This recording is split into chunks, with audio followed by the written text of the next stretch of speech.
This is a chilling story about a young woman who was found under a bridge. The police faced a major question. Did the victim jump, or did someone intentionally push her? Thanks to surveillance cameras, they found the answer and were able to reconstruct the timeline of that night. In this video, we will tell you what happened to Rachel Siani. On April 1st, 2000, a man was driving over a bridge in the city of Burlington, New Jersey. On the ground below, he noticed something that looked like a human body and called the police. Detectives arrived on the scene and saw a young woman who had no documents on her, making it impossible to establish her identity. It looked as though she had taken her own life by jumping from the bridge. The height of the bridge at that point was about 35 meters, roughly comparable to a 10-story building. Naturally, the body was severely damaged from the fall, so the police could only wait for the autopsy results. While the medical examiners did their work, the detectives had to identify the deceased. They distributed her description in local newspapers and on the news, and this quickly paid off. The girl's ex-boyfriend recognized her as 21-year-old student Rachel Siani. Rachel Elizabeth Siani was born on April 18, 1978, in the relatively small American town of Bensalem, Pennsylvania. When she was very young, her parents divorced, and a few years later, her mother passed away. The girl and her two brothers went to live with their father and his new wife. The couple also had 2 children together. The family didn't have much money, but they weren't destitute either. They all lived in harmony, and the stepmother treated her husband's children well. After high school, Rachel enrolled in Bucks County Community College in Newtown, as her family simply couldn't afford a private university. Community colleges aren't considered prestigious, but their tuition was significantly cheaper. There she studied psychology and later began attending an acting class. Despite the low cost of tuition, the girl still had to work to pay for college and living expenses nearby. Rachel got a job as a dancer at the Diva nightclub. For a time, she hid this fact from her family, but they soon found out and expressed their disapproval. However, her father and stepmother acknowledged that she was an adult and had the right to do what she wanted. According to relatives, no serious conflict arose from this. At the club, Rachel earned a very impressive amount of money, especially for the year 2000. Working 3 to 5 days a week, she made about $400 a night. Despite this, she was very frugal. Tuition cost only $1,000 per semester, not including textbook expenses. Rachel drove an old, beat-up car and lived in a house with 7 other tenants. It's impossible to know now what she was saving for, but with her income from the club, she could have afforded not to deny herself anything and live life to the fullest. Now that we are familiar with her biography, let's return to the bridge where Rachel's life was cut short. The police very quickly dismissed the theory that the girl had jumped of her own free will, as blood was found on the bridge itself. Forensic analysis showed that it belonged to Rachel, which meant she was most likely murdered. The preliminary theory of the investigation was that someone had inflicted a wound on the girl and then thrown her over the bridge railing.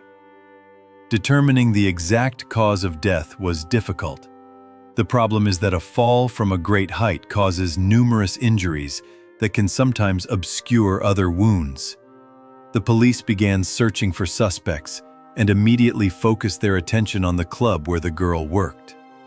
There, they found their first lead. The establishment's management told them about a former employee who had been fired for harassing Rachel. Detectives investigated his potential involvement in the case and concluded that he was innocent. After this, they had a new suspect, a regular client of the club named Jack Dinuovo. The 35-year-old man had his own business that brought in good money. He and his wife lived in a large, respectable house and had a good reputation among their neighbors. His wife knew that Jack regularly visited the club with dancers but did not object at all. Moreover, she had personally picked him up from there several times when he couldn't drive himself. On other occasions, Jack would stay overnight at a hotel near the club. In 1999, he was arrested for driving under the influence, and a repeat offense could have led to the loss of his driver's license. Rachel was his favorite dancer, He left her the most generous tips and often paid hundreds of dollars just for her to talk to him. To establish Dinuovo's involvement, the police reconstructed the timeline of events on the last day of Rachel's life. On March 31st, she finished her shift at the club, changed into jeans and a sweater, and then headed to a bar. Jack went with her, but in a different car. They were also joined by Rachel's friend, Rebecca. When the girls got into the car, Rebecca took a picture of Rachel, and it was this photograph that would later help the police confirm the deceased's identity. That night, Dinuovo got drunk and started banging on the doors of the Diva Club after it had already closed. A passing police officer noticed this, but the bouncer and the manager convinced him that Jack was a regular customer and posed no threat. After this, Rachel decided to escort the very drunk Dinuovo to his hotel. And this was the last time she was seen alive. The police began their search for clues in the hotel room, and they immediately found something interesting. They discovered blood in the shower, but there wasn't enough material to conduct a DNA test. Next, they examined footage from the few surveillance cameras, and here they got very lucky. On one of the highways leading to the bridge, they spotted Dinuovo's pickup truck with something resembling a body in its open bed. In 2000, the quality of surveillance camera footage left much to be desired, but it was enough for the police. Dinuovo officially became the prime suspect in the case, and detectives soon managed to find a witness who had also seen the pickup truck that night. A tractor-trailer driver was passing Jack's vehicle on the same highway. His cab was high enough to clearly see a body in the bed of the pickup. The witness managed to see that the person was wearing dark pants and white socks. He didn't see the driver's face, but he did manage to notice one thing. The man's hair was gray and combed back, as if he had just recently gotten out of the shower. You might be asking a logical question. Why didn't the witness report what he saw to the police? As he admitted during questioning, the scene didn't seem criminal to him. He thought the person in the truck bed was just drunk and was being driven home from some party. All of this happened around 3 in the morning. The police continued to study the cameras and saw Dinuovo's vehicle returning. 25 minutes later, there was no longer a body in the truck bed. With this set of evidence, they questioned the man, but he denied his involvement. Meanwhile, forensic experts examined his pickup truck and found traces of blood there. DNA analysis showed that the blood belonged to Rachel. Jack continued to deny everything. After being presented with the results of the DNA analysis, the man claimed that he wasn't even the one driving, but someone else. According to him, employees of the Diva Club had taken his keys several times when he was too drunk to drive. He suggested they could have made a duplicate at that time to frame him. Naturally, the police were not quick to believe this story and arrested Dinuovo, charging him with murder. The prosecution's case was meticulously prepared. According to the pathologist's report, Rachel had been subjected to strangulation shortly before her death. According to the investigation's theory, the girl had escorted Dinuovo to his room that night, where she planned, as usual, to talk with him and earn some good money. But the man began to make advances, trying to initiate sexual intimacy. Rachel refused him, and he then lost his temper and attacked her. Most likely, Jack thought the girl was dead, which was not the case. The question then arose, what to do next? He couldn't leave her body there, as the room was registered in his name. Carrying her out of the building through the door was also too risky. So he decided to throw her from the balcony directly into the bed of his pickup truck. But he couldn't hold on to her, and the girl fell to the ground. Criminologists later found traces of blood in the parking lot. He then managed to load her into the truck bed and drove to the very bridge where Rachel's life ended. This story is supported by the testimony of the hotel clerk. He first saw Dinuovo walk quickly towards the parking lot in the middle of the night. Later, he returned, and after some time, came to hand in the room keys. He didn't say a word and smelled strongly of soap. The judge set bail for Jack at $1 million, but later reduced this amount by half. More than 20 of his friends came to the bail hearing.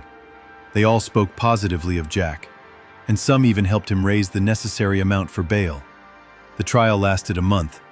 Throughout this time, Jack never spoke personally, entrusting all the work to his lawyers, who did everything in their power to exonerate him. Realizing that there was too much evidence against their client, they tried to discredit the victim. She was accused of having affairs with multiple lovers, being acquainted with a dangerous biker gang, and having a drug addiction. The court could find no confirmation for any of these claims. The trial was actively covered in the newspapers, and this deserves special mention. Most publications presented the material as if Rachel was almost to blame for her own death. The fact that she worked as a dancer in a nightclub was actively emphasized in almost every article, starting with the headlines. The publications gladly reprinted unverified information about lovers and illegal substances that Jack's lawyers spread. They most often referred to him as a businessman and a family man with a good reputation. The fact that a married man was spending mountains of money on dancers and alcohol in questionable places was hardly ever mentioned. The journalist's motives are simple. Most readers are more interested in a story with lots of dirty details, intrigue, and unexpected twists than in another story about an ordinary murder. Fortunately, all of the above did not help Jack avoid punishment. Too much evidence pointed to his involvement in the girl's death. On November 29, 2002, the jury found him guilty. The court sentenced Dinuovo to the maximum penalty for this charge: life imprisonment with the right to apply for parole after 30 years. After the sentence was announced, Jack spoke for the first time in court. He briefly declared his innocence and expressed hope that the real killer would be found. Apparently, he was saying what his lawyers required. Immediately after the verdict, they began filing appeals and looking for loopholes that could get their client released. And they almost succeeded. Given that the events unfolded on the border of two states, the lawyers seized on this opportunity. The jury had the right to issue a guilty verdict only if the victim died within their state's territory. Jack's hotel was in Pennsylvania, and the bridge was in the state of New Jersey. According to the conclusion of one of the medical examiners, Rachel died specifically from the fall from the bridge. This meant that Dinuovo could only be tried in Pennsylvania. However, this merely gave Jack the right to request release on bail, which was now set at $1 million. But there was a catch. His father, who had been helping to pay for the lawyer, had already spent all his money on them and simply couldn't find $1 million. Moreover, he no longer had the funds to retain high-class lawyers. So, Jack had to use the services of a public defender. The court later rejected Dinuovo's claims related to the legal technicalities of jurisdiction. For this reason, he remained in a New Jersey prison with the same sentence, where he resides to this day. He will only be able to apply for his first parole hearing in 2032. The man has not lost hope of getting out earlier and constantly bombards the court with appeals, which yield no results. Perhaps if the lawyers had chosen a different line of defense, Jack might have received a more lenient sentence. But they were either confident in their victory or Dinuovo refused any possibility of giving a confession. But none of this could have changed the fate of Rachel Siani, who lost her life at the age of 21. In a case like this, there will long be talk about how her life might have turned out if she had chosen a different profession. However, the fact remains, nothing can justify premeditated murder. Share your opinion on this story in the comments, and don't forget to support the video with a like if you enjoyed it. Thanks for watching.